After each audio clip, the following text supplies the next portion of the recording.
Hello money nine. Welcome hello money nine. ये है हमारा खास शो जिसमें हम आपके लाइव सवालों का जवाब देते हैं। तो आज तो पर्सनल फाइनेंस के यूनिवर्स में सबसे ज़्यादा एक ही बात की चर्चा हो रही है कि बजट 2023 में क्या कुछ हुआ है, और सबको ये जानना है कि टैक्स में किस तरह के बदलाव हुए हैं। न्यू रजीम को इतने सारे जो फ़ायदे मिले हैं उसमें आप कहाँ फिट बैठते हैं। यानी अगर आप मेरी तरह ओल्ड टैक्स रजीम के ज़रिए ही अपना टैक्स अभी अदा कर रहे थे, रिटर्न फाइल कर रहे थे, तो क्या हमें और आपको नई टैक्स रजीम में स्विच करना चाहिए? किस आधार पर हमें ये फैसला लेना चाहिए? तो इन सब सवालों का जवाब आज हम देने वाले हैं। आपको सबसे पहले मैं बता दूं कि आप अपने सवाल मुझ तक कैसे पहुंचा सकते हैं। तो आप या तो हमारे इस लाइव ब्रॉडकास्ट के ठीक नीचे जो कमेंट बॉक्स है यूट्यूब और फेसबुक में आपको जो नज़र आता है, वहाँ जाकर के अपने क्वेश्चन लिखिए। कुछ क्वेश्चंस तो मेरे पास आने भी शुरू हो गए हैं। ऋषिकेश हमारे साथ जुड़े हुए हैं, थैंक यू ऋषिकेश। थोड़ी देर में हम आपके सवाल का जवाब देंगे। तो या तो आप इन कमेंट बॉक्स में जाकर के अपने सवाल लिख सकते हैं या आप हमें व्हाट्सएप कर सकते हैं। 9311211874 ये है हमारा नंबर। हमारा ईमेल आईडी भी यहाँ पर है, आप हमें ईमेल भी कर सकते हैं। फेसबुक पर आप अपने सवाल भेज सकते हैं। ट्विटर पर आप मुझे या मनी नाइन के हैंडल पर अपना सवाल पोस्ट कर सकते हैं। सवाल आप जितने क्लैरिटी से लिखेंगे, हमारे एक्सपर्ट उतने क्लैरिटी से उसका जवाब दे पाएंगे। यानी सारी डिटेल्स दीजिए, अपना नाम, उम्र और शहर का नाम बताइए। आपका मोबाइल नंबर हमें इसलिए चाहिए ताकि हम आपसे सीधा कनेक्ट कर सकें और आप खुद हमारे शो में जुड़कर हमारे एक्सपर्ट से अपने सवाल पूछ सकें। कोई सवाल में जुड़ी हुई कोई और बात अगर हमें जानी हो, यानी एडेड कुछ इन्फॉर्मेशन हमें चाहिए, तो हम आपसे सीधा पूछ पाएंगे। तो चलिए शुरुआत करते हैं। आज हमारे एक्सपर्ट हैं चार्टर्ड अकाउंटेंट नितेश बुद्धदेव, निमित्त कंसल्टेंसी के ये फाउंडर है। Thank you so much Nitesh, आज आपने वक्त निकाला। आई एम श्योर कल जब से बजट पेश हुआ है तब से लेकर अभी तक आप भी बहुत सारे कॉल्स का जवाब दे रहे होंगे कि क्या करना है, नई रिजीम में शिफ्ट हो जाएं या पुराने में ही बने रहें। और एक डर मेरे जैसे लोग जो पुराने रिजीम में अभी टैक्स पे कर रहे हैं कि लगता है कि पुराने रिजीम को बहुत जल्दी बाय बाय कह दिया जाएगा। ये इंडिकेशंस तो बिल्कुल साफ है कि पुरानी रिजीम बहुत जल्दी जो है ये बंद हो सकती है। बहुत जल्दी से मेरा मतलब ये नहीं कि अगले साल, लेकिन हाँ ऐसे इंडिकेशंस मुझे मिल रहे हैं। आपको क्या लग रहा है? और ये आपको जो न्यू रिजीम को जो इतना ज़्यादा प्यार मंत्री ने दिया, इस पर आपके क्या व्यूज़ हैं? थैंक यू प्रियंका, मुझे इनवाइट करने के लिए। आपने जैसे ही बताया, यस, कल से एक चीज़ बजट के बारे में बात कर रहे हैं और सबसे ज़्यादा चर्चा हो रही है new regime versus old regime, क्योंकि वही सबसे ज़्यादा हाईलाइटेड पॉइंट था अगर पर्सनल फाइनेंस की बात करें तो। पर आपने बिल्कुल सही कहा, लास्ट ईयर बजट में भी आप देखेंगे तो गवर्नमेंट ने एक सॉफ्ट हिंट तो दे दी थी कि हम है ना आगे जाके पुरानी रिजिम को, मतलब जो ओल्ड रिजिम है उसको आगे जाके थोड़े डिसअलाउंस तो करेंगे, मतलब वो हिसाब से उसको डिस्करेज कर रहे हैं और उसको खत्म करने की पूरी ठान ली है, जैसे बोल सकते हो। और वही दिखा है यही बजट में, जो अमृतकाल का फर्स्ट बजट बोला है मोदी गवर्नमेंट ने, और मोदी गवर्नमेंट के सेकेंड टर्म का ये लास्ट फुल फ्लेज बजट है। यस। इंटेंशन काफी क्लियर है प्रियंका।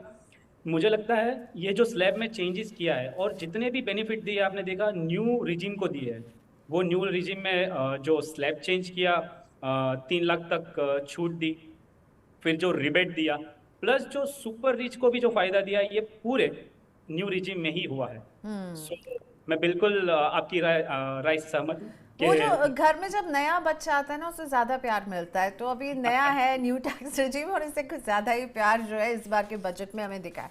अच्छा नितीश, जब वित्त मंत्री ने कहा, जब उन्होंने सारे अनाउंसमेंट किए, उसके एंड में उन्होंने कहा कि अब न्यू टैक्स रिजीम जो है वो है डिफॉल्ट टैक्स सिस्टम। इसका मतलब थोड़ा सा हमें डिकोड करके बताइए। डिफ़ॉल्ट सिस्टम अगर ये है तो ओल्ड रिजीम क्या सिस्टम है, और अब जब हम टैक्स भरने जाएंगे इस फाइनेंशियल ईयर का, इस असेसमेंट ईयर 23-24 का, तो क्या होगा? ये बहुत ही इंपॉर्टेंट क्वेश्चन है प्रियंका, क्योंकि काफी लोगों को ये कंफ्यूजन हो रहा है कि ये डिफॉल्ट बोल रहे हैं, मतलब ऐसा तो नहीं कि ओल्ड रिजीम ऑफ नहीं कर सकते। ऐसा नहीं है।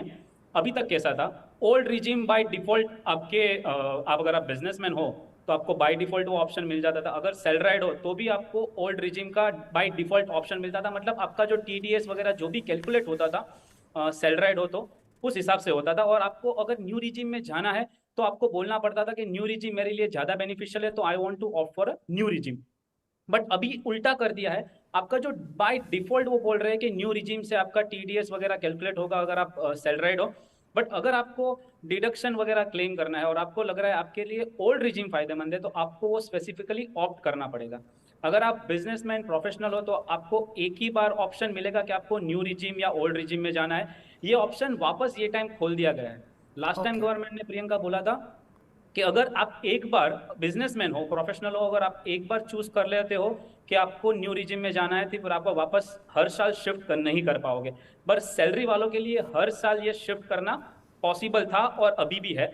बट जो बिजनेस और प्रोफेशन वालों को लगता है आफ्टर ये जो चेंजेस गवर्नमेंट ने ये टाइम दिए, अगर वो बेनिफिशियल है तो वापस से वो ओल्ड रिजिम या न्यू रिजिम के बीच में शिफ्ट हो सकते हैं। ओके चलिए, अब ये बताइए कि हम कैसे सिलेक्ट करें कि हमें न्यू रिजीम में रहना है जाना चाहिए या फिर हमको ओल्ड रिजीम में रहना चाहिए, क्योंकि मैं जैसे अभी ओल्ड रिजीम में हूँ, क्या मुझे न्यू रिजीम सोचना चाहिए, कब सोचना चाहिए, किस आधार पर मुझे ये डिसाइड करना होगा?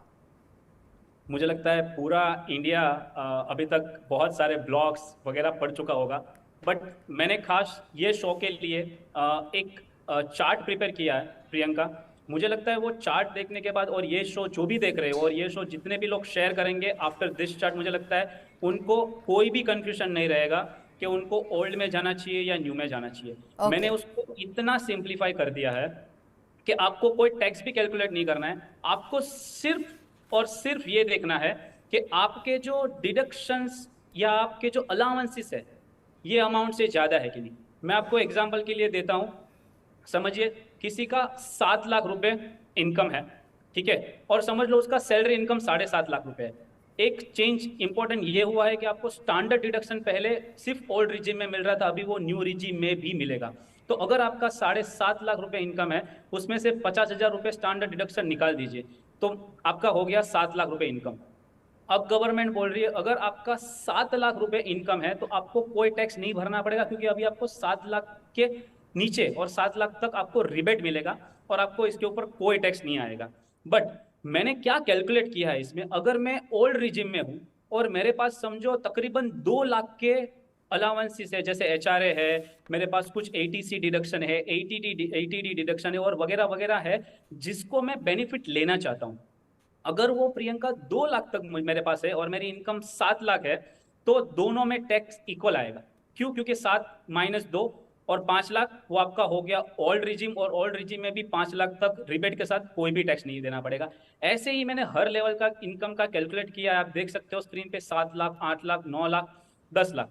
और एक एग्जांपल सिंप्लीफाई करने के लिए प्रियंका मैं ऐड करना चाहूंगा, समझो किसी का बिजनेस है, प्रोफेशन से इनकम 10 लाख है, अगर किसी का सैलरीड इनकम है तो उसको इधर 10.5 लाख कंसीडर करेंगे, क्योंकि 10.5 लाख में से मैंने 50,000 स्टैंडर्ड डिडक्शन निकाल दिया है। तो अगर आपका 10 लाख इनकम है, आपको कोई भी तरह का कैलकुलेशन नहीं करना है कि न्यू में ओल्ड में कितना आएगा, आपको सिर्फ ये देखना है कि आपके जो डिडक्शन अलाउंसेस है वो क्या 2,65,000 के ऊपर है या नहीं। अगर वो एग्जैक्ट 2,65,000 है तो दोनों में आपका टैक्स सेम आएगा, उसको हम ब्रेक इवन बोल रहे हैं। अगर 2,65,000 से कम डिडक्शन आपके पास है तो आपको बेनिफिशियल रहेगा कि आप न्यू रिजिम के साथ जाइए, उसमें आपको टैक्स कम भरना पड़ेगा। और 2,65,000 के ऊपर आपका 100 रुपए या 1,000 रुपए भी ज्यादा है तो आपके लिए ओल्ड रिजिम बेटर रहेगा। इसीलिए मैं जो चार्ट दे रहा हूं उसमें आपको कोई भी कैलकुलेशन नहीं चाहिए, सिर्फ आपको आपका सैलरी स्लिप देखना है, आपका इन्वेस्टमेंट देखना है कि आपको एटीसी एटीडी आपके पास क्या है और आप क्या लेना चाहते हो। तो इस हिसाब से मुझे लगता है काफी सारे आंसर्स इससे ही सॉल्व हो जाएंगे प्रियंका, कि आपको न्यू रिजिम में जाना चाहिए या ओल्ड रिजिम में। राइट तो देखिए आपके सामने ये चार्ट है जो हमारे लिए निमित ने स्पेशली बनाया है, और निमित ये कहना चाह रहे हैं कि अगर मान लीजिए मैं 8 लाख वाला स्लैब, आपको 8 लाख की इनकम वाला स्लैब अगर बताती हूँ, तो 8 लाख अगर आपकी इनकम है और आप डिडक्शन वगैरह ले रहे हैं, यानी आप इन्वेस्ट करते हैं उसकी छूट वगैरह ले रहे हैं, तो 1,87,000 रुपए का अगर आप डिडक्शन ले रहे हैं तो ओल्ड और न्यू दोनों में आपका टैक्स बिल्कुल सेम होगा। तो 1.87 लाख का अगर आप डिडक्शन वगैरह ले रहे हैं तो आप ओल्ड में रहें या न्यू में रहें, इनफैक्ट आपको ओल्ड में ज्यादा फायदा है, लेकिन हाँ इससे अगर आपका डिडक्शन ज्यादा जाता है तब आप कहेंगे कि आपको ओल्ड में रहना चाहिए। राइट, परफेक्ट बोला प्रियंका, आपने एकदम क्लेरिफाई कर दिया जो मैं पॉइंट कहना चाहता। ओके तो वो सारे जो है आपको बता रहे, ये आप डिडक्शन से तय कीजिए, अगर आप डिडक्शन और छूट ले रहे हैं तो ओल्ड में रहिए, और अगर आपके डिडक्शन और छूट जो है आपको उसमें पुराने में भी उतना ही टैक्स बचा रहे हैं, नए में भी उतना ही, तो आप नए में शिफ्ट कर सकते हैं।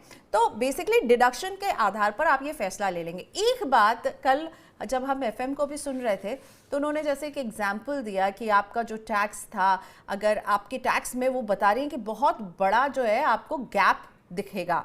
उन्होंने एक इनकम के बारे में बताया कि कैसे आपका पहले आप जो टैक्स दे रहे थे वो 45,000 पहुंच जाएगा 60,000 से, अगर आपकी 9 लाख की इनकम है। आप इससे कितने सहमत हैं? क्या ऐसा होगा क्या कि हमें टैक्स में बहुत बड़ा गैप हो जाएगा, अगर हम न्यू में जाएंगे तो हमें कम टैक्स देना पड़ेगा? यस प्रियंका, जो उन्होंने एग्जाम्पल दिया वो एकदम करेक्ट दिया है, क्योंकि पहले कैसा था, दोनों के स्लैब रेट में डिफरेंस था, पर अभी उनको 3 लाख तक छूट दे गई है। और सिंपल, अगर न्यू स्लैब याद भी रखना है तो बहुत सिंपल है, 0 to 3 नो टैक्स, 3 to 6 हर 3 लाख ऐड करते जाना है, मतलब 3 to 6, 6 to 9, 9 to 12, 12 to 15, और 5% से आपका हर स्लैब में टैक्स बढ़ता है। तो वो स्लैब में छूट के कारण, प्लस आप सैलराइड हो तो आपको पहले स्टैंडर्ड डिडक्शन नहीं मिलता था न्यू रिजीम में, अभी वो मिल रहा है। वो पकड़ के जो अपने हमारे एफएम ने जो एग्जाम्पल दिया है वो राइट है, कि अगर पहले 9 लाख का इनकम था तो उसमें तकरीबन आपका कुछ अमाउंट से टैक्स बच रहा है। जी, पर अगर 60,000 वापस के आसपास का टैक्स लगता था, वो 45,000 हो जाएगा। 15,000 रुपए उधर बच रहे हैं, बिल्कुल है। पर अगर आपके पास डिडक्शन और एग्जेम्पशन, जैसे मैं दिखा रहा हूं, अगर आपका 9 लाख की इनकम है और आपके पास एक्चुअली 2,38,000 जितने डिडक्शन और एग्जेम्पशन है, प्लस आपके पास अलाउंसेस है, जैसे आपका एचआरए बहुत कॉमन है, सबके पास होगा, जो कोई जॉब कर रहा है, बहुत ही पॉसिबिलिटी है कि आप एटीसी एटीडी वगैरह में निवेश करते हो और उसका डिडक्शन लेते हो। तो अगर आपके पास ये मौजूद है तो फिर भी आपके लिए ओल्ड बेटर हो सकता है। तो ये देखना बहुत जरूरी रहेगा। ऑफ कोर्स न्यू रिजिम को पुश कर रहे हैं तो उन्होंने उनका फायदा दिखाया है, उसमें कोई दो राय नहीं है, बट आपको आपके पर्सनल फाइनेंस में और आपका पर्सनल टैक्स कैसे देखना है वो भी हम लोगों ने बहुत वो क्लियर तरीके आपको से। देखना है अपने डिडक्शंस, आप कौन कौन से छूट ले रहे हैं उसके आधार पर। कुछ सवाल लेते हैं इस पर, फिर आगे हम और बात करेंगे, क्योंकि मैं एक और चाहती हूँ, एक कंफ्यूजन बहुत रहता है, रिबेट जो मिल रही है 7 लाख के इनकम वालों को, इस पर हम आगे और डिटेल में बात करेंगे। मैं पहले हिमानी जुड़ गई हैं मुंबई से, हिमानी मिश्रा से बात करते हैं। हिमानी, गुड आफ्टरनून, क्या है आपका सवाल, बताइए। हेलो हिमानी, क्या आप हमारे साथ हैं? क्योंकि मुझे पता चला कि हमारे साथ एक कॉलर जुड़ी हुई हैं। हिमानी, ओके। हिमानी से तो अभी ये बात हमारी नहीं हो पा रही है, लेकिन कुछ लाइव हमारे पास सवाल जो आ चुके हैं। ऋषिकेश परासिंस का सवाल हमारी स्क्रीन पर यूट्यूब पर आया हुआ है, और मैं ये पूछना चाहूँगी आपसे कि ऋषिकेश पूछ रहे हैं, hi, is there tax deduction available on home loan interest payment in the new tax regime और no deduction? Okay, so this is a good question Nitesh. I think बहुत सारे लोग इसके बारे में जानना चाहते हैं कि क्या नई टैक्स रिजीम अगर कोई चुनता है और होम लोन पर वो सेक्शन 24 का 2 लाख का इंटरेस्ट पर अगर वो छूट ले रहे हैं, तो वो मिलेगा क्या न्यू रिजीम में? Thanks for asking this. बहुत लोगों ने वापस कल से ये क्वेश्चन बहुत पूछा है कि न्यू रिजीम में नितेश कौन से डिडक्शन मिलते हैं, क्योंकि बहुत ही कंफ्यूजन है क्या मिलता है क्या नहीं मिलता है। तो न्यू रिजीम में प्रियंका कोई भी तरह तरह के डिडक्शन आपको नहीं मिलते हैं। स्टैंडर्ड डिडक्शन आपको एक दिया गया, अगर आप सैलराइड हो वो 50,000 का वो मिल रहा है। उसके अलावा एक छोटा मोटा जो है आपका जो कन्वेंस होता है वो मिलता है। बाकी आपकी होम लोन है, आपका एटीसी एटीडी, और इनके क्वेश्चन में जैसे उन्होंने होम लोन उनके पास है, अगर उसके ऊपर वो इंटरेस्ट भर रहे हैं और प्रिंसिपल जो उनका एटीसी के तहत मिलता है, ये कोई भी डिडक्शन उनको न्यू रिजिम में नहीं मिलेंगे। इसीलिए उधर फेवरेबल टैक्स रेट दिया गया है compare to old regime. Okay, अब हिमानी हमारे साथ हैं जिनका हम इंतजार कर रहे थे, और उनका सवाल भी कुछ होम लोन से ही जुड़ा हुआ भी है। Himani, welcome to the show, पूछिए अपना सवाल।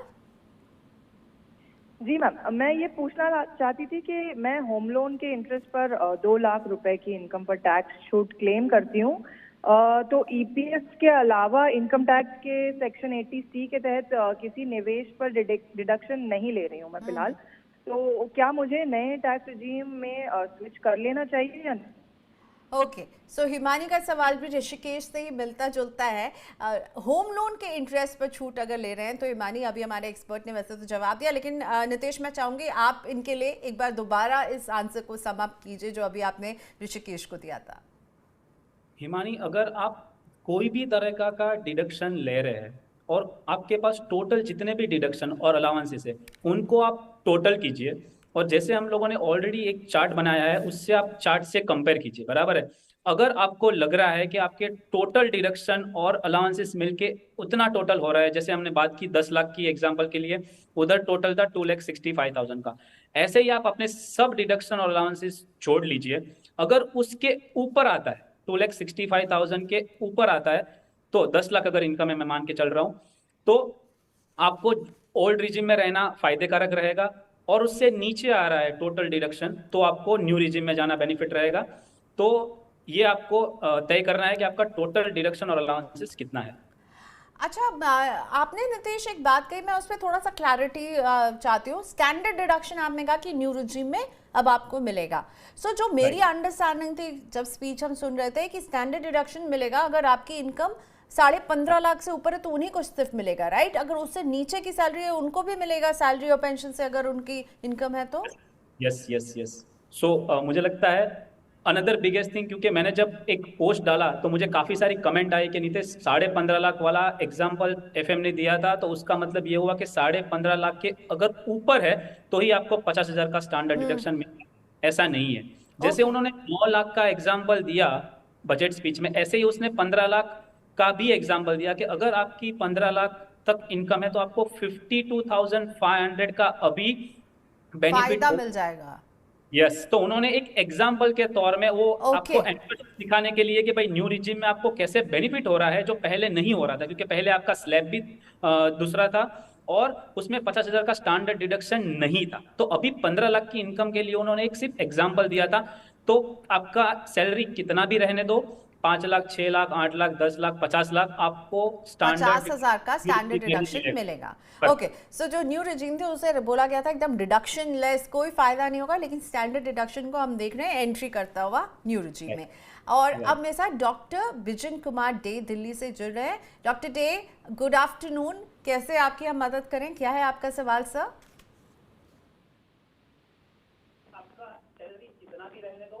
जी डॉक्टर डे, मैं आपको नहीं सुन पा रही हूँ। एक्सक्यूज मी सर, एक सेकेंड, हमारी टीम जरा टेक्निकल टीम चेक करेगी। Doctor day, please ask your question. Okay, so doctor day से तो मेरी बात नहीं हो पा रही है, लेकिन लाइव हमारे पास अब कई सवाल आ रहे हैं, भेजते रहिए, हम एक एक करके लेंगे आपके लाइव सवालों को भी। जैसे कि एक सवाल यहाँ पे ईशान गोगिया का है। ईशान गोगिया का लाइव सवाल है पीपीएफ पर। इस सवाल को मैं नितेश आपके सामने रखती हूँ कि क्या पीपीएफ जो है वो will PPF B taxed in the future? तो खैर अभी तक तो ट्रिपल ई में आता है पीपीएफ। नितेश, आप क्या कहना चाहेंगे ईशान को? पीपीएफ पर टैक्स लग जाएगा क्या भविष्य में जाकर? ये क्वेश्चन लास्ट ईयर भी सबको आ रहे थे जब ईपीएफ को टैक्स में डाल दिया गया था। अगर आपका 2.5 लाख के ऊपर एम्प्लॉय प्रोविडेंट फंड के ऊपर आपके कंट्रीब्यूशन के ऊपर आपको 2.5 लाख के ऊपर कंट्रीब्यूट करते हैं तो वो टैक्सेबल हो जाएगा। तभी भी काफी लोगों को क्वेश्चन थे कि भाई पब्लिक प्रोविडेंट फंड है उसके ऊपर भी टैक्स आ जाएगा क्या? पर मुझे लगता है गवर्नमेंट का इंटेंशन काफी क्लियर था। इसको मुझे लगता है ट्रिपल ई रखेंगे, जैसे आपने बोला एग्जेम्प्ट एग्जेम्प्ट एग्जेम्प्ट, मतलब क्या, जब आप इन्वेस्ट करते हो तब आपको डिडक्शन मिलता है, उससे जो इंटरेस्ट आता है वो भी एग्जेम्प्ट है, और जब मैच्योरिटी पे टोटल पैसा उठाते हैं वो भी एग्जेम्प्ट रहेगा। पर हाँ, कुछ बोल नहीं सकते, बट फिलहाल तो मुझे लग रहा है कि ये स्मॉल सेविंग स्कीम रेट में जो ये है पीपीएफ, उसको शायद वो टैक्स फ्री ही रखे। अभी टैक्स फ्री है, अब अगले बजट तक इंतजार कीजिए, कोई डिसीजन आता है तो। अभी पीपीएफ ईशान बिल्कुल टैक्स फ्री है, so don't get worried about it. Doctor vision Kumar जैसे हम अभी थोड़ी देर पहले बात करने की कोशिश कर रहे थे, वो फिर से हमारे साथ फोन लाइन पर है। आई एम रियली सॉरी, कुछ टेक्निकल फॉल्ट है इसलिए हमारे फोन लाइन आज कनेक्ट नहीं हो रहे हैं। डॉक्टर डे, आपको मेरी आवाज़ आ रही है सर? जी सर प्लीज पूछिए अपना सवाल। जी, मैं रिटायर्ड सेंट्रल गवर्नमेंट एम्प्लॉई हूँ जी। मुझे पेंशन लगभग 17 लाख रुपया मिलता है सालाना। हाँ, तो क्या मेरा टैक्स न्यू रिजिम में जाना चाहिए या ओल्ड रिजिम में रहना चाहिए? क्या है आपकी पेंशन की राशि? 13 लाख या 17 lakh sir? 17 lakh. This is from pension that you are getting, right? Yes. Okay, so please hold on कीजिए, लाइन पर बने रहिए। नितेश, आप कुछ और इनसे पूछना चाहेंगे क्या? पेंशन से इनकी आय है 17 लाख, कुछ और आप एडिड सवाल पूछना चाहेंगे या फिर आप इसको सीधा जवाब देंगे? तो मैं सिर्फ इतना पूछना चाहूंगा कि इसके सामने आपके का और डिडक्शन है कि नहीं, आप एटीसी एटीडी वगैरह में कुछ निवेश करते हैं या ये कोई सेक्शन में आप कोई छूट लेते हैं कि नहीं? डॉक्टर तो डे, क्या उसके ऊपर आप कोई छूट लेते हैं एटीसी एटीडी के तहत?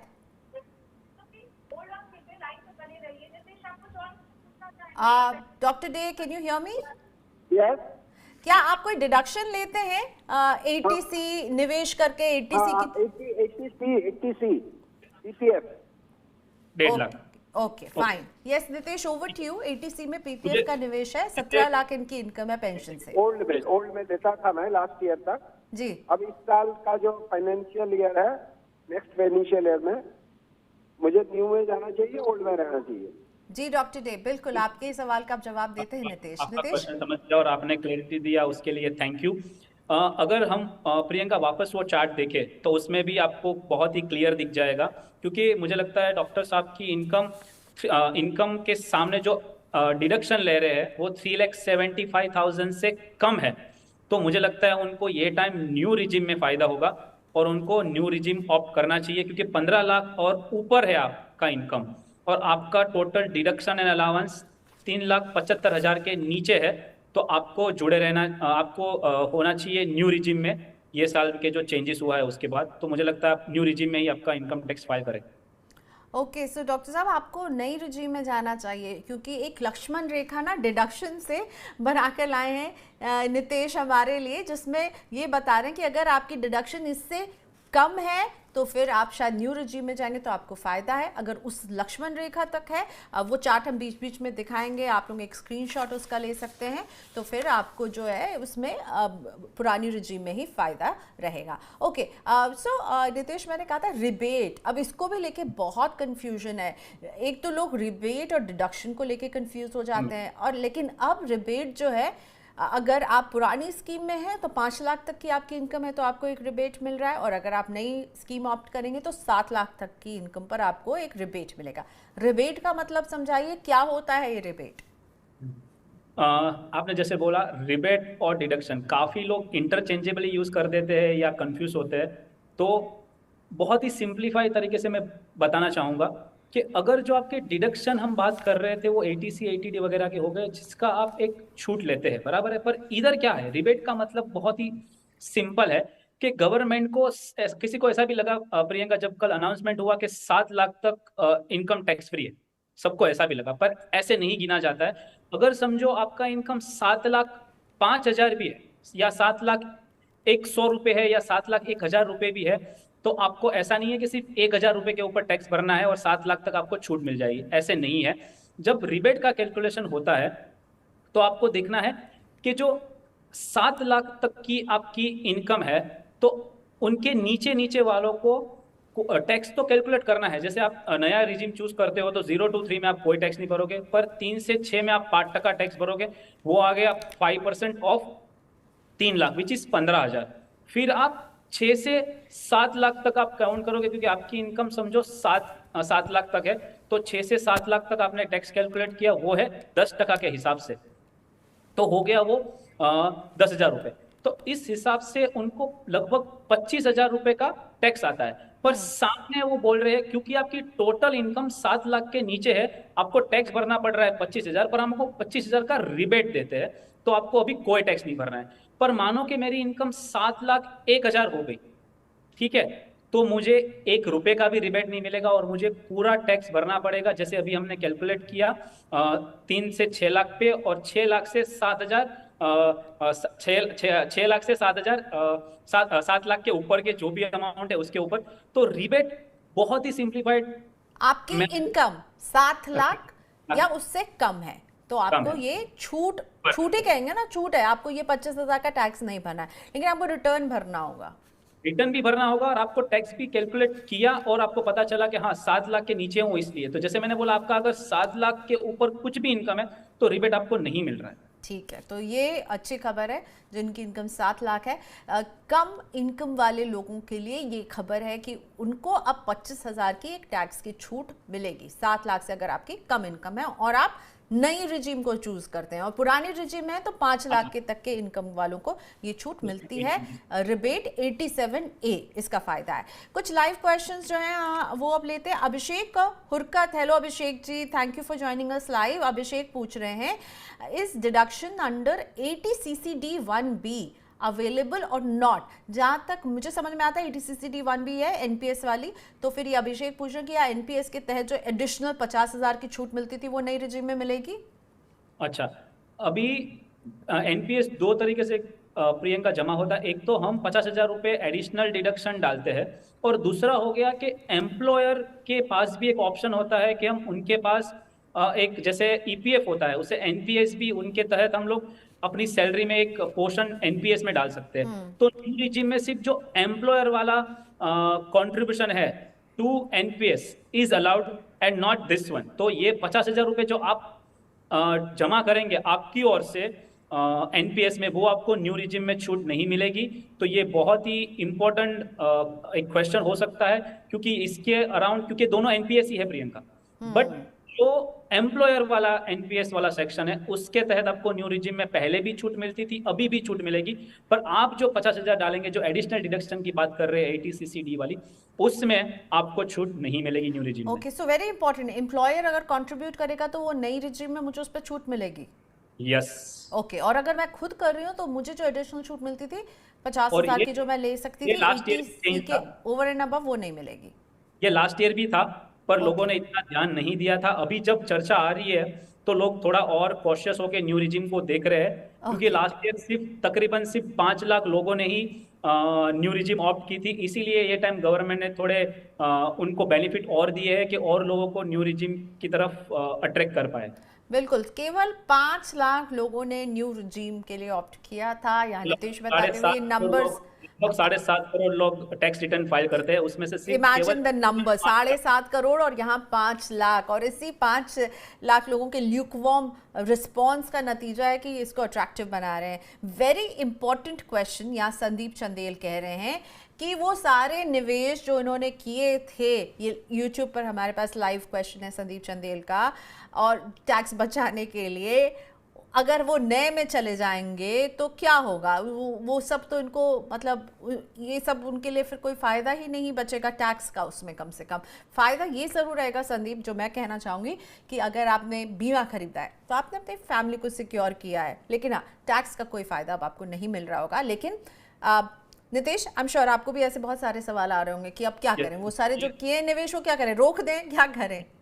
ये बहुत ही इम्पोर्टेंट क्वेश्चन हो सकता है पर्सनल फाइनेंस को लेके, क्योंकि देखो, आप कभी भी, हम लोग प्रियंका आप भी बताते रहते हो और जितने भी एक्सपर्ट आते हैं बताते रहते हैं कि आप कोई भी निवेश है ना सिर्फ टैक्स बचाने की ओर से ना करें। आप पहले सोचें कि आपको क्यों निवेश करना है, वो टैक्स प्लानिंग की ओर से करना है, आपको इंश्योरेंस खरीदना है बिकॉज उसकी आपको नीड है। तो सिर्फ टैक्स के लिए तो कभी भी हम नहीं बोलते। पर मुझे पता है कि काफ़ी लोगों का इंश्योरेंस चल रहा है, हेल्थ इंश्योरेंस चल रहा है, ये सब के डिडक्शन आपको बिल्कुल अगर न्यू रिजिम में जाते हो तो नहीं मिलेंगे। पर आपको ये स्टॉप नहीं करने चाहिए। अगर आपने ये चीज़ इसमें इन्वेस्ट किया है या इसमें आपने एक्सपेंस किए हैं इंश्योरेंस में बिकॉज आपको उसकी नीड थी, तो आपको बिल्कुल चालू रखने चाहिए, भले ही आपको उसका टैक्स बेनिफिट ना मिले। तो मेरे ओर से मैं आपको यही कहना चाहूँगा कि ये आपको खर्चे सिर्फ टैक्स के एंगल से ना देख के उसके बियॉन्ड देखें। आपको उसकी नीड है तो वो इंश्योरेंस पॉलिसी आप कंटिन्यू रखें, और आप उसके डिडक्शन भले ही ना क्लेम कर पाए, आप उसको चालू रखें। और आप सैलरीड हो, कल जाके आपके डिडक्शन बढ़ते हैं तो आप वापस ओल्ड रिजिम में जा ही सकते हो। अगर आपको सिर्फ ये साल के लिए न्यू रिजिम अट्रैक्टिव लग रहा है, आप जरूर से ऑप्ट कीजिए। बट नेक्स्ट ईयर आपके डिडक्शन ज़्यादा है, जैसे आपने कभी होम लोन ले लिया या कोई और अलाउंसेस आ गए, आपकी इनकम बढ़ गई और उसके सामने अलाउंसेस आ गए, स्विच बैक कर लीजिए ओल्ड में, जब तक ओल्ड है तब तक, क्योंकि अब तो मुझे ओल्ड रिजिम का भविष्य जो है वो बहुत ज़्यादा ब्राइट नहीं दिख रहा है।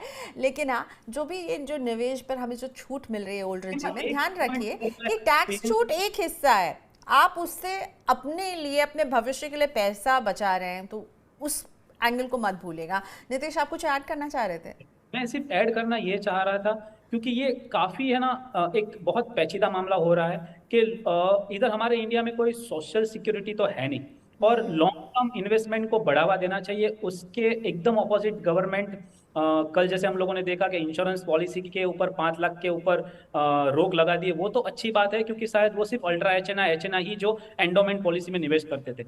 बट आप एटीसी एटीडी और वगैरह सेक्शन को अगर बढ़ावा नहीं देते हो, जैसे 2014-15 के बाद कभी एटीसी की लिमिट बढ़ी ही नहीं है, तो लोगों को हम मोटिवेट कैसे करेंगे कि आप लॉन्ग टर्म के लिए निवेश करो और लॉन्ग टर्म उसमें इन्वेस्टेड रहो। तो एब्सोल्युटली, ये मुझे भी बहुत ही important कंफ्यूजिंग सिग्नल लगता है। अब सरकार की सोच है, सरकार को पैसे चाहिए, टैक्स से पैसे कमाने हैं, और शायद वो सोच रही है कि इतने सारे डिडक्शंस में जो वो पैसे जो गंवाती है, क्योंकि आउटगो भी उन्होंने बताया कुछ 38,000 करोड़ का इन सब के बाद होगा।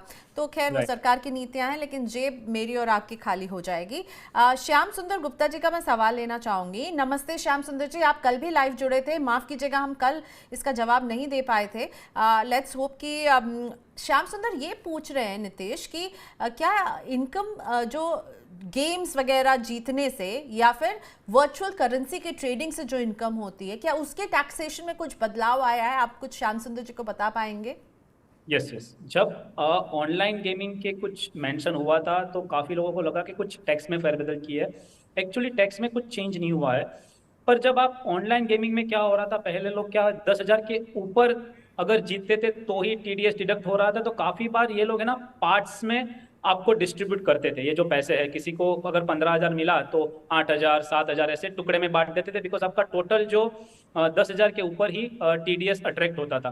तो अभी गवर्नमेंट ने क्या बोला है कि आप जब भी एग्रीगेट अमाउंट देखेंगे, तो जब भी आप कोई भी चीज़ ये ऑनलाइन गेमिंग वगैरह में से, हालांकि कभी एनकरेज नहीं करते कि ये कोई गेम में कोई पार्टिसिपेट करे, पर अगर किसी का ऑनलाइन गेमिंग से कोई भी साइड इनकम होता है या एक एंसिलरी इनकम होता है, तो जब भी वो विड्रॉल करेंगे तब उसके ऊपर टीडीएस काट दिया जाएगा इरिस्पेक्टिव ऑफ द अमाउंट। एक ये बात हुई। और समझो कि आपने पूरे साल में, पूरे फाइनेंशियल ईयर में कुछ विड्रॉ नहीं भी किया है और आपने जीत के उसमें ही उसके आपके अकाउंट में ही पड़ा है, गेम के अकाउंट में ही, फिर भी government end of the financial year पे उसके ऊपर टीडीएस काट ले। Okay, right. तो इस बात का ख्याल रखिएगा श्याम सुंदर जी। आई होप हम आंसर कर पाए हों। आशीष परमार का सवाल लेते हैं। आशीष जी भी नमस्ते आशीष, मुझे लगता है आप भी हमारे रेगुलर व्यूअर हैं, मैं आपके सवाल कई बार ले चुकी हूँ। ये पूछ रहे हैं, is there any possibility of restricting the change number of times that you can shift? Basically आप क्या एक से दूसरे में स्विच कर पाएंगे? इस पर कुछ रोक रहेगी क्या? कितने बार ही स्विच कर सकते हैं? फिलहाल तो प्रियंका, अगर आप जैसे गवर्नमेंट ने बताया, अगर आप सैलराइड हो तो आप हर साल चूज कर सकते हो आपको न्यू में जाना है या ओल्ड में जाना है। फिलहाल तो ऐसा प्रोविजन है। बट हाँ, अगर आप बिजनेस प्रोफेशन में आते हो, फ्रीलांसर में हो, तो आपको एक बार आपने रिजीम चूज कर ली ये टाइम, फॉर एग्जांपल न्यू या ओल्ड, तो आपको उसी के दौरान ही आपको टैक्स भरते रहना पड़ेगा और आप फेरबदल नहीं कर पाएंगे। पर अगर आप सैलराइड हो तो फिलहाल कोई रेस्ट्रिक्शन नहीं है। आप ये टाइम न्यू ऑप्ट करो, नेक्स्ट ईयर ओल्ड ऑप्ट करो, वापस न्यू ऑप्ट करो। फिलहाल ऐसा कोई प्रोविजन नहीं है और आपको कोई लिमिट और रेस्ट्रिक्शन नहीं है कि आप कितनी बार उसको शिफ्ट कर सकते हो। ओके, सो आशीष जी, अभी तो कोई रेस्ट्रिक्शन नहीं है सैलरीड के लिए, तो ये अच्छी बात है।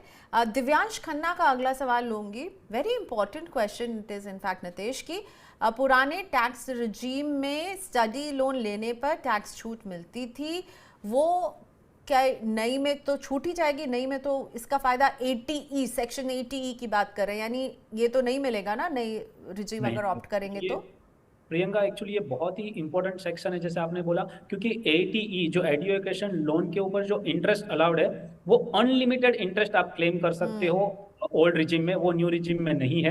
क्योंकि न्यू रिजिम में आपको बहुत ही सिंपल तरीके से याद रखना है कि कोई भी डिडक्शन नहीं है एक्सेप्ट जो स्टैंडर्ड डिडक्शन ये टाइम मिला है, और जो हमने थोड़ी देर के पहले NPS की बात की जो एम्प्लॉयर भरता है। तो आपके ATC, ATD, ATE, ATG जो डोनेशन है, ऐसे कोई भी सेक्शन का आप फायदा नहीं ले पाएंगे न्यू रिजिम में। ओके, लेकिन मैं ये कहूँगी दिव्यांश, वेट कीजिए। जैसे हमने देखा स्टैंडर्ड डिडक्शन भी हमें लग रहा था कि कभी नहीं आएगा न्यू टैक्स रिजीम में, अब आ गया है। क्या पता आगे जाकर अगर कम लोग ऑप्ट करेंगे नई रिजीम को तो वो भी आ जाए। इसे अट्रैक्टिव बनाने की कोशिशें तो सरकार करती हुई दिख रही है। ओके, सो अब मैं एक बार फिर से आपको रिमाइंड करवाना चाहूँगी कि आप अपने सवाल कैसे भेज सकते हैं। एक तरीका है कि आप जैसे हमें भेज रहे हैं यूट्यूब पर लाइव भेजते जाइए, मैं एक एक करके आपके सवाल ले रही हूँ। दूसरा, आप हमें व्हाट्सएप कर सकते हैं 9311211874 पर। आप हमें ट्विटर और फेसबुक पर भी अपने सवाल भेज सकते हैं। सो प्लीज़ भेजते रहिए अपने सवाल को डिटेल में लिखिएगा। जितने अच्छे से आप सवाल लिखेंगे हमारे एक्सपर्ट उतने अच्छे से आपके सवाल का जवाब दे पाएंगे। सवाल के साथ अपना नाम, उम्र और शहर का नाम बिल्कुल भी लिखना ना भूलें। नितेश, मैं आपसे पूछना चाहूंगी कि अभी बजट आने के बाद सबसे ज्यादा आपसे क्या सवाल पूछा गया टैक्स से जुड़ा हुआ? सबसे ज्यादा जो हम लोगों ने कवर किया ओल्ड और न्यू रिजिम का। उसके बाद सबसे ज्यादा जो सवाल आया है वो काफी एडवाइजर कम्युनिटी से भी आया है, क्योंकि वो लोग को ये समझ में नहीं आ रहा है कि ये जो इंश्योरेंस का जो सेक्शन में फेरबदल किया है वो बहुत ही शॉकिंग है उन लोग के लिए। तो वो एक्चुअली क्या है, तो प्रियंका अगर आप चाहे तो उसको मैं एक यानी बार वो जो गैर नॉन यूलिप प्रोडक्ट पर जो आपको अब 5 लाख के यूलिप प्रोडक्ट पे 2.5 लाख का एक रखा था प्रतिबंध। ये टाइम इन लोगों ने बोला है कोई भी तरीके का इंश्योरेंस हो और अगर उसका प्रीमियम 5 लाख के ऊपर हो, तो अभी तक कैसा था, आपका प्रीमियम कुछ भी रहने दो, इंश्योरेंस कभी भी जो मैच्योरिटी आता था वो कभी भी एग्जेम्प्ट था। उन लोगों ने अभी बोला है कि अगर आपका टोटल प्रीमियम, पर वो जो टोटल प्रीमियम बोला गया है वो 1 अप्रैल 2023 के बाद एप्लीकेबल होगा, जो नई पॉलिसी होगी। तो आपकी ओल्ड पॉलिसी है वो उसमें गिनी नहीं जाएगी। समझो, आप जो नई पॉलिसी लेंगे अगर उसमें टोटल मिला के, ऐसे नहीं कि सिर्फ एक पॉलिसी का 5 लाख के ऊपर, अगर टोटल सब पॉलिसीज मिला के 5 लाख के ऊपर आपका प्रीमियम जाता है तो आपको जितना भी मैच्योरिटी आएगा 5, 10, 20, 25 साल का जो भी टेन्योर है वो पूरा टैक्सेबल हो जाएगा।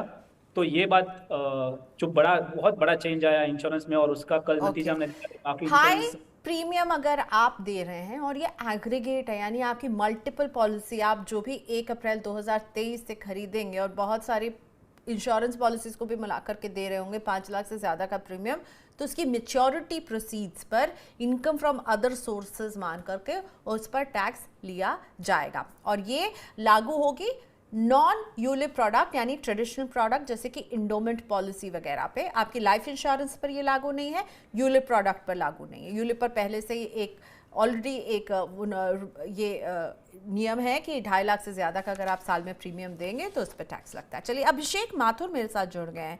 हाँ Abhishek, good afternoon. Good afternoon ma'am. क्या जानना चाहते हैं आप?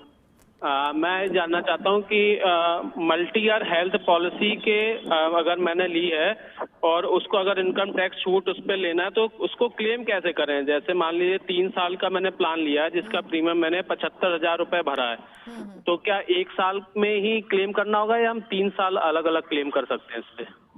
थैंक यू अभिषेक। मुझे लगता है आपके सवाल से और भी कई लोगों को मदद मिलेगी। ये मल्टी ईयर हेल्थ पॉलिसी कंपनियां इसमें थोड़ा सा डिस्काउंट भी दे देती है नितेश, इसलिए लोग इसे लेते हैं कि एक बार में पेमेंट कर दिया, आप 3 साल की छुट्टी। अब इसमें जो हम 80D की छूट अगर कोई लेना चाहेगा तो ये क्या ब्रेक करेंगे 3 साल में? कैसे ब्रेक होगा? अलग अलग रिसिप्ट लेनी होगी, क्या होगा?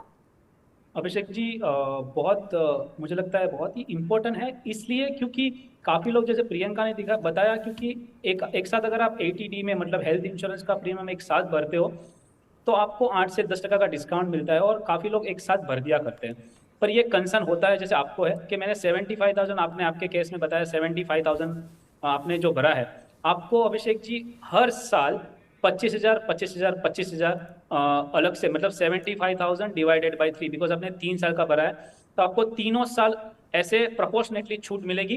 तो आपको कोई चिंता करने की जरूरत नहीं है, आपको पूरा उसका बेनिफिट मिलेगा। मैं समझ सकता हूँ आपने 75,000 भरा है और आपको समझो 1 साल में पूरा एक साथ क्लेम करना होगा तो सिर्फ 25,000 ही मैक्सिमम क्लेम कर पाएंगे।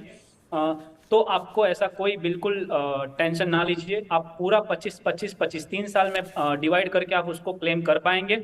और आपका एक ही रिसीट है वो तीनों साल वैलिड होगा, क्योंकि आपके पास एक ही रिसीट होगा 75,000 का, पर उसमें 3 साल मेंशन किया होगा, इसलिए आप इसको 3 साल में डिवाइड करके आप पूरा क्लेम ले पाएंगे। तो यही रसीद जो है वो आप अगले 2 साल भी लगाएंगे, इस साल भी आप प्रेजेंट करेंगे और अगले 2 साल भी, और उस अमाउंट को आप डिवाइड करते जाएंगे। ओके, एक सवाल जो जियाउल हसन जी का मैं लाइव आया हुआ है वो मैं ये लेना चाहूँगी।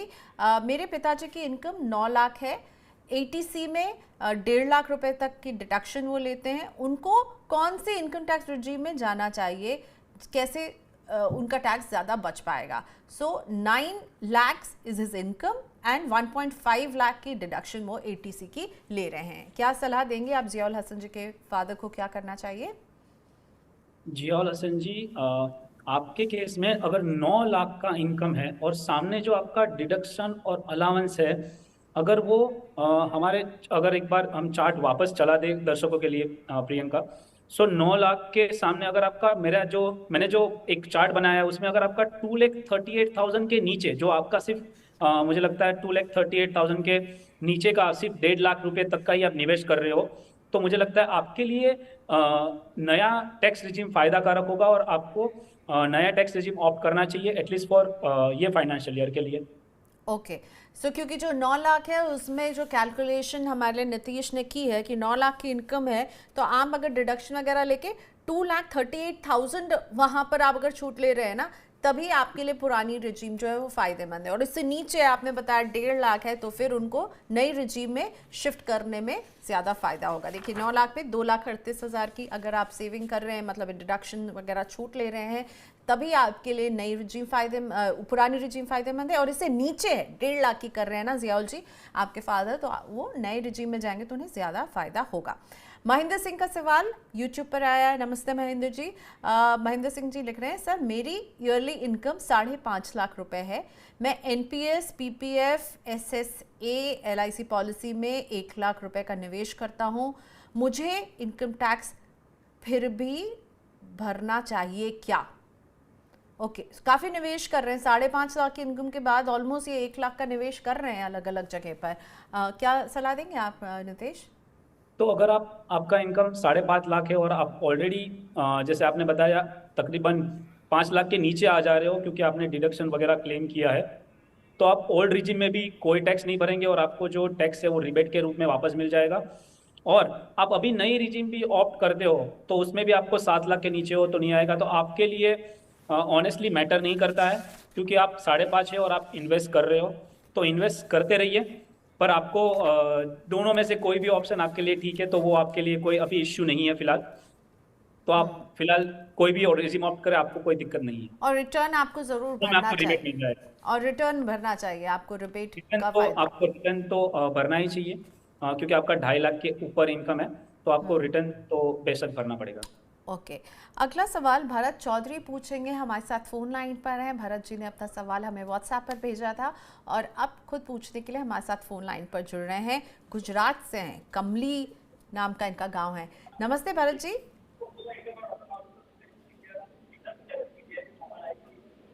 लगता है दो नामों के बीच में मैं कंफ्यूज हो गई हूँ। क्या ये भोपाल वाले भरत जी हैं क्या? Okay okay, sorry. एक हमारे पास ये व्हाट्सएप पर भी आया था, उनसे बात नहीं हो रही है, तो भरत सक्सेना भोपाल से जुड़ गए। नमस्ते भरत जी। माफी जी नमस्कार। मैं दो लोगों का एक नाम था, इसलिए मैं कंफ्यूज हो गई थी, लेकिन पूछिए अपना सवाल। जी जी जी मैम, मेरा सवाल है कि हमारे परिवार में हम पति पत्नी और बेटा बेटी 4 लोग हैं। हाँ। और मेरे ताऊ भी साथ में रहते हैं, तो उनके लिए 25,000 रुपए का स्वास्थ्य बीमा खरीदा है मैंने। तो क्या इस टैक्स में छूट के लिए क्लेम कर सकता हूँ क्या? ओके, सो आपके परिवार में 4 सदस्य जैसा कि आपने बताया, और इसके अलावा आपने अपने ताऊ और ताई जी के लिए हेल्थ बीमा खरीदा है। तो अब मुझे भी नितेश जी आपसे ही पूछना पड़ेगा कि ताऊ और ताई के रिलेशन को क्या हेल्थ बीमा में माना जाता है, और इसके लिए अगर इनका प्रीमियम ये अदा करते हैं भरत जी, तो इनको टैक्स छूट मिलेगी? नहीं प्रियंका, क्योंकि अगर वो डिपेंडेंट्स पेरेंट्स के लिए होता, डिपेंडेंट्स और जो हमारे परिवार में जो आते हैं, वो जो रिलेटिव की डेफिनेशन में आते हैं इनकम टैक्स में, वो इसमें ताऊ जो उन्होंने बताया उनकी कैटेगरी शामिल नहीं होगी। तो उनके लिए जो हेल्थ इंश्योरेंस के लिए जो रकम जो भर रहे हैं उनको ATD में बेनिफिट नहीं मिलेगा। ओके, सो भरत जी आप काम तो अच्छा कर रहे हैं, लेकिन सॉरी ATD में इसका आपको बेनिफिट नहीं मिल पाएगा। ओके, सो अब कुछ जो हमें एक सवाल, एक 1 वर्डेड सवाल भेजा है आशुतोष जी ने, और मुझे लगता है वो यही पूछना चाहते हैं कि HRA का फ़ायदा क्या नई रिजीम में मिलेगा। उन्होंने सिर्फ लिखा है HRA। सो अगर कुछ और है आशुतोष जी तो और इसमें ऐड कीजिएगा, लेकिन नितेश HRA का फ़ायदा तो नहीं मिलेगा नई रिजीम वालों को? तो हम भी एक वर्ड में आंसर देते हैं, नहीं। ओके। विजय कुमार बेब्राता पूछ रहे हैं, kindly elaborate tax on insurance premium exceeding 5 lakh. जी हमने इसको बिल्कुल कवर कर लिया है। और भरत चौधरी जिनको हम फ़ोन नहीं लगा पा रहे थे वो अब हमारे साथ लाइव भी जुड़ गए हैं और उनका सवाल मैं रखना चाहूँगी नितेश आपके सामने, क्योंकि उन्होंने हमें व्हाट्सएप पर भी भेजा था। और भरत चौधरी अब हमसे लाइव ये सवाल यूट्यूब पर भी पूछ रहे हैं, एक आम नागरिक एक फाइनेंशियल ईयर में कितना इन्वेस्ट कर सकता है म्यूचुअल फंड में इनकम टैक्स के बिना? मैं समझा नहीं क्वेश्चन प्रियंका जी इनका। ओके, मुझे लगता है कि ये इनकम टैक्स के दायरे में नहीं आते और पूछ रहे कि ये म्यूचुअल फंड में कितना निवेश कर सकते हैं जिस पे टैक्स नहीं लगे इनको। कोई लिमिट है क्या ऐसा कि इतना निवेश करें तो टैक्स नहीं लगेगा म्यूचुअल फंड में? ऐसा कोई लिमिट नहीं है, आप कितना भी अमाउंट इन्वेस्ट कर सकते हो, क्योंकि जब आप इन्वेस्ट करते हो तब आपको कोई वैसे भी कोई टैक्स लगता नहीं है और आपको ठीक है उस रिटर्न फाइल आपका नहीं हो रहा है या आपका टैक्सेबल इनकम नहीं है तो उनकी कोई छूट लेने की ज़रूरत नहीं है, जैसे ELSS वगैरह में आप निवेश करते हो। पर जब ये इनकम आपकी आएगी, मतलब जब आप कुछ इन्वेस्ट कर रहे हो और वो जब उसमें कैपिटल गेन आएगा उसके ऊपर आपको जरूर से, अगर आपका वो स्लैब रेट के ऊपर जाएगा तो उसके ऊपर आपको टैक्स भरना पड़ेगा। जैसे कि हमें पता है 1 लाख के ऊपर अगर कैपिटल गेन होता है इक्विटी और इक्विटी म्यूचुअल फंड में तो उसके ऊपर आपको 10% टैक्स लगता है। तो ये बात का ख्याल रखिएगा, पर आप इन्वेस्ट करने के लिए आपको कोई रेस्ट्रिक्शन है नहीं। ओके, चलिए सुरेश ठाकुर जी से अब बात करते हैं, हिमाचल के चंबा से जुड़ रहे हैं हमारे साथ। नमस्ते ठाकुर साहब, कैसे हेल्प करें आपकी? पूछिए अपना सवाल। मैम नमस्कार। मेरा सवाल ये है, मैं अभी तक लास्ट ईयर भी जो फाइलिंग किया है टैक्स का वो पुरानी रिजीम पे किया है जी। लेकिन इस बार अभी तक का जो माहौल ऐसा बन रहा है कि नई रिजीम सबसे बेस्ट है, तो अब थोड़ा कंफ्यूजन है, नई में जाना चाहिए या पुरानी में रहें, एक बार आप गाइड करें। जी, thank you Thakur ji. I guess आपका जो ये कन्फ्यूजन है ये पूरे देश का कन्फ्यूजन है, हम इस पर काफ़ी बात कर चुके हैं।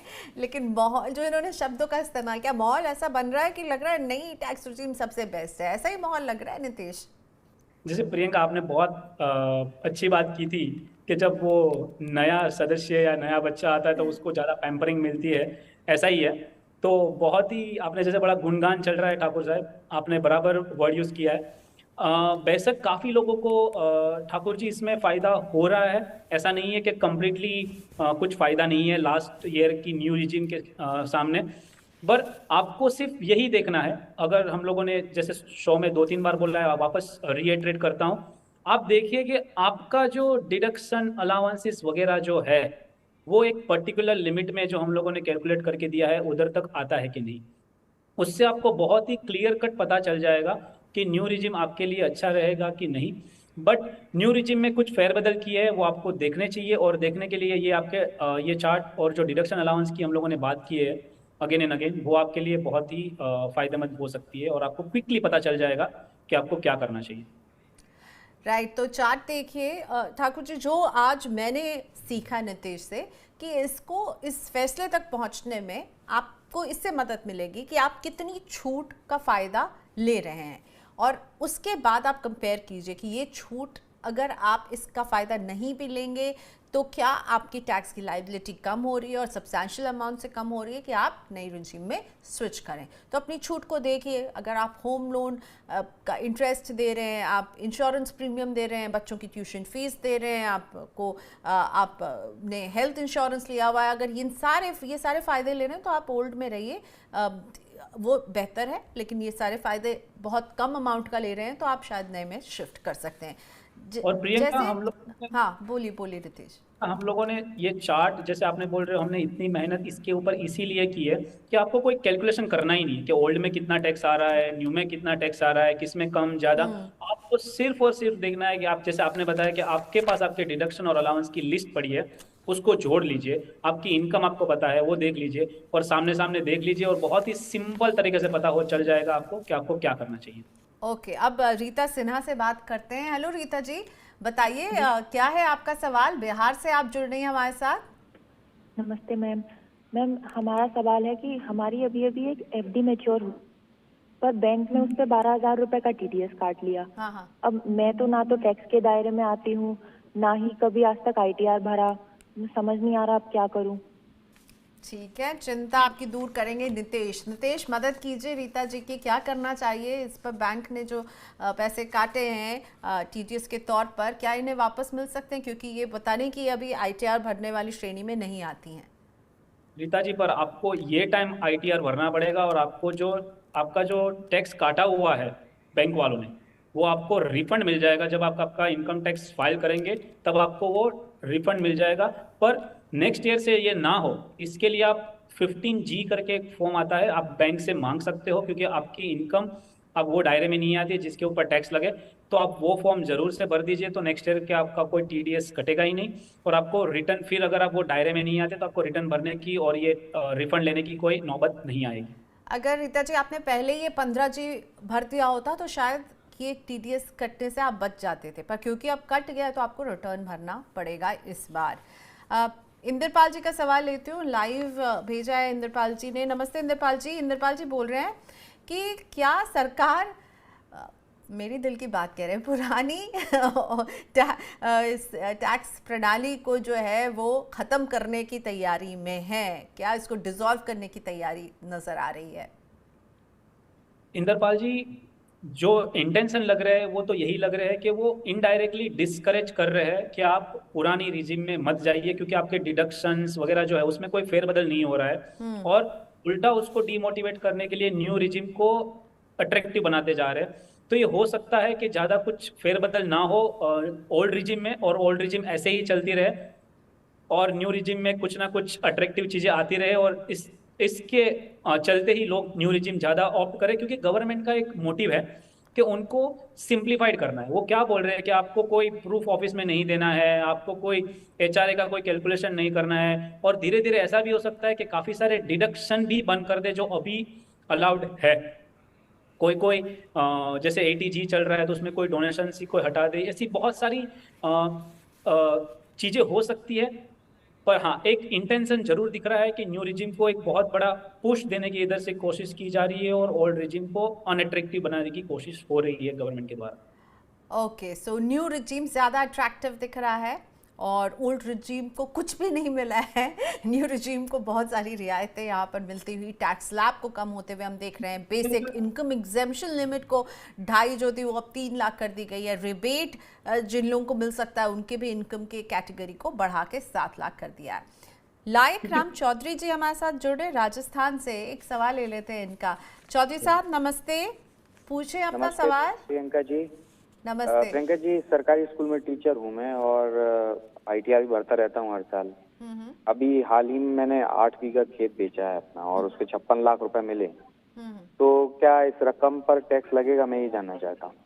खेत यानी कि ये कृषि की जमीन आपने बेची है? जी चौधरी जी, आपका सवाल रखते हैं नितेश के सामने।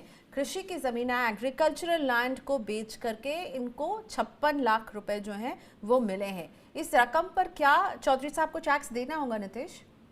चौधरी जी, आपने जो जमीन बेची है वो कृषि की जमीन है, जैसे आपने बताया एग्रीकल्चर लैंड है, और एग्रीकल्चर लैंड को कैपिटल असेट नहीं माना जाता। अगर ये कोई और लैंड होती तो इसको कैपिटल असेट माना जाता और इसके ऊपर कैपिटल गेन भरना पड़ता आपको।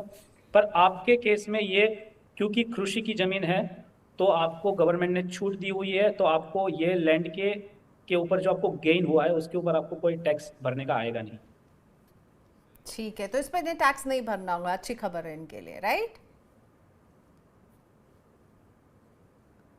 ओके, चलिए तो आज के सेशन को हम यहीं पर रैप करते हैं। ऑलमोस्ट हमने 50 मिनट से ज़्यादा बात की है। कोई सवाल हमारे पास अब लाइव आ नहीं रहा है, तो चलिए जो लोग जुड़े थे उनका बहुत बहुत धन्यवाद। जियाउल हसन जी, Mahendra Singh ji, Shyam Sundar ji, Vijay Kumar, thank you so much आज जुड़ने के लिए। भेजते रहिए अपने सवाल। ओके, सो इंद्रपाल जी ने एक बात और कही, considering the government is discouraging the old regime, the citizen would stop investing in saving scheme. We do not have any. बिल्कुल इंद्रपाल जी, आपने रैप ही कर दिया हमारी बातचीत को। यही मैं और नितेश अभी बात कर रहे थे कि सरकार आपको निवेश करने के लिए कोई इंसेंटिव नहीं देना चाहती। आप बगैर इंसेंटिव के लिए आप अपने लिए, अपने भविष्य के लिए निवेश कीजिए, उसमें आपको कुछ भी इंसेंटिव नहीं मिलेगा नई रजीम में, और इसे ही बढ़ावा भी देती हुई सरकार नजर आ रही है। Nitesh, thank you so much आज की इस बातचीत के लिए, आपने वक्त निकाला, शुक्रिया आपका। Thank you Priyanka, thanks for having me, thank you so much. Thank you. I hope हम हेल्प कर पाए हों आपको समझने में कि आप कैसे ये डिसाइड करें कि न्यू में जाएं, ओल्ड में रहें, स्विच करें या नहीं करें। लेकिन हाँ देखिए, अभी ओल्ड रिजीम भी बरकरार है, तो आप और इसमें स्विच भी कर सकते हैं। यानी आपने अगर एक बार नई रिजीम चुन ली तो तो आप आगे जाकर इसको अभी ओल्ड रिजीम में वापस आ सकते हैं। ओल्ड रिजीम में तो आप न्यू रिजीम में जा सकते हैं, तो आप अभी स्विच भी कर सकते हैं। ये विंडो अभी खुला हुआ है, लेकिन अब आपका डिफ़ॉल्ट टैक्स सिस्टम जो है वो न्यू रिजीम का हो चुका है, लेकिन ओल्ड भी बरकरार है। थैंक यू सो मच जितने लोग जुड़े हमारे साथ। और कल शुक्रवार के दिन स्टॉक मार्केट में काफ़ी हलचल है। एक पर्टिकुलर स्टॉक में तो ज़्यादा ही हलचल है, उस पर बहुत सारे सवाल भी आ रहे हैं। तो आपके भी अगर कोई सवाल है तो कल जुड़िएगा हमारे साथ हेलो मनी 9 में 2 बजे। स्टॉक मार्केट से जुड़े तमाम सवालों का हम जवाब देंगे। और साथ ही में अपने सवाल आप हमें इस तरह से भेज सकते हैं। व्हाट्सएप कीजिए 9311121874 पर, ईमेल कीजिए money9query@tv9.com पर, फेसबुक, ट्विटर, जहां भी आप मौजूद हैं वहां अपने सवाल आप हमें पोस्ट कर सकते हैं। बस ये कीजिएगा कि जब आप सवाल लिखें ना, तो जितने डिटेल में आप सवाल लिखेंगे उतने डिटेल में हमारे एक्सपर्ट आपको जवाब भी दे पाएंगे। सवाल के साथ अपना नाम, उम्र, शहर का नाम भी लिखना ना भूलें। थैंक यू सो मच हमारे इस लाइव ब्रॉडकास्ट में जुड़ने के लिए। पूरे हफ्ते का कैलेंडर आपके सामने है। शुक्रवार यानी कि कल शेयरों पर हम बात करेंगे। सोमवार को भी शेयरों वाला ही दिन होता है, लेकिन ट्यूसडे को मैं आपके लिए बीमा पर शो लेकर आती हूँ।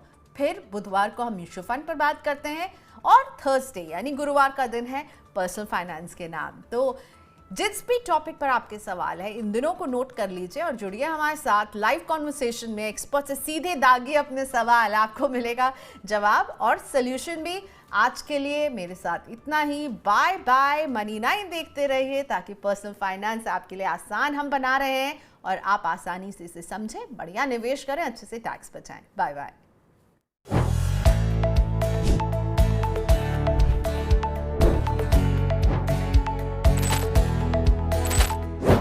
Hello money 9।